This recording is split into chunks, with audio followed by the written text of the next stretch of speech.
Hey guys, this is Mr. H. This is question number 33 from the June 2024 Algebra 1 Regents exam. It's a quadratic, and they want you to use the quadratic formula to solve it. But here's the key. They want you to put the answer in the simplest radical form. Now, this is new. They've never asked this in the past. And I'm going to explain to you what that means and how to do it. But the very first thing we're going to do is we're just going to use the quadratic formula. And I have already copied the equation over to this graphical organizer.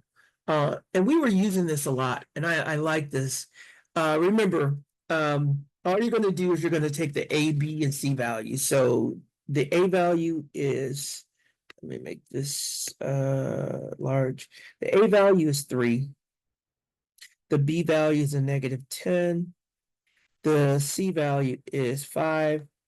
And what you're going to do is we're going to use this formula. Don't have to memorize it. You're going to have it on the reference sheet.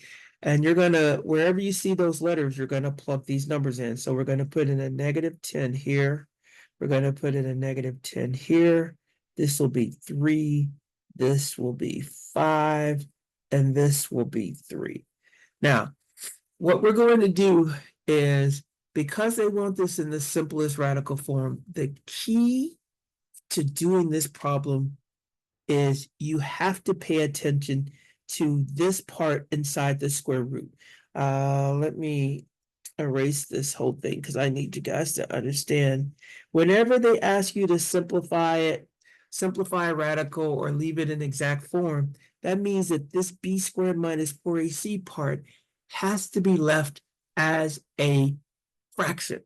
You can't calculate, you can't compute the square root of whatever that is. So what we're going to do is we're going to find out what b squared minus 4ac is, and that's what's going to go in here. So and so here's what our answer is going to be. It's going to be x equals a negative times a negative is going to be a positive. So this is going to be a positive 10 plus or minus the square root. And we're going to calculate that in a second. That's what's going to go inside here. And then 2 times 3 is going to be 6. So now all we have to do is figure out what goes inside the square root. So the way I'm going to do this is the way that I've taught you guys. We're just going to use the b squared. We're going to store those into the coefficient. So let's go here. So we got a negative, well, we got 3, and we're going to store that into A. And then we have a -10. We have a -10, and we're going to store that into B. And then we have 5, and we're going to store that into C. Press enter. Now we just have to calculate this b squared minus 4ac part. So we're just going to do that. B squared. Oh my goodness. What's going on? B squared minus 4a. Remember, you got to put a multiplication between those letters and press enter. All right, so it's going to be 40. So that is what we are going to put inside of here. It's going to be 40. Now, is this simplified? It is not, because we can simplify the 10 and the 6, but we also can take this 40 and we can simplify that radical. Now I'm going to show you how you simplify the radical. First thing I'm going to do is I'm going to take this number. And right here, I'm going to go menu, I'm going to go number, and I want factors. So what I'm going to do is I'm going to put 40 in here. It's going to be 40. And oops, that didn't work. Let's go back. So we go menu, we go number, and we want factor. And then we're just going to put 40 inside here. Now, what this is going to do is it's going to give us all of the prime factorization for this. So this is saying 2 to the third power times 5. So let me go back to, so that means we can write this 40.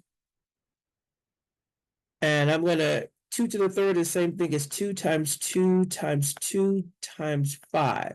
Now, we're taking the square root. So every pair of numbers, every two pair of numbers that we see, we can take outside the square root. So since this, we have two pairs of twos, we can take one out. So, and there's nothing else that we can take out. So this is what we're going to have. It's going to be 10 plus or minus. We're going to take this 2 out, and we're going to be left with 10 inside, and this is 6.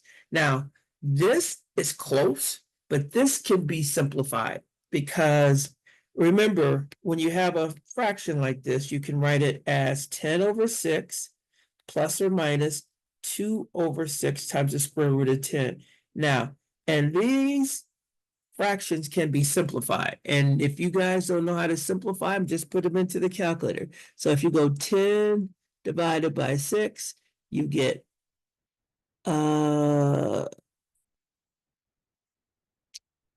oh gosh, this calculator, I gotta figure out what's going on. This is really starting to annoy me. It's 5 over 3.